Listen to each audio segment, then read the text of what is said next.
ابو صالح نے کہا کہ میں نے حضرت ابو ہریرہ رضی اللہ تعالی عنہ سے سنا کہ نبی صلی اللہ علیہ وسلم نے فرمایا کہ آدمی کی جماعت کے ساتھ نماز گھر میں یا بازار میں پڑھنے سے 25 درجہ زیادہ بہتر ہے۔ وجہ یہ ہے کہ جب ایک شخص وضو کرتا ہے اور اس کے تمام آداب کو ملحوظ رکھ کر اچھی طرح وضو کرتا ہے، پھر مسجد کا راستہ پکڑتا ہے اور سوائے نماز کے اور کوئی دوسرا ارادہ اس کا نہیں ہوتا، تو ہر قدم پر اس کا 1 درجہ بڑھتا ہے اور 1 گناہ معاف کیا جاتا ہے۔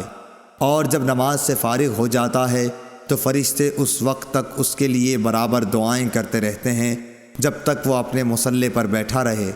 کہتے ہیں اے اللہ اس پر اپنی رحمتیں نازل فرما، اے اللہ اس پر رحم کر،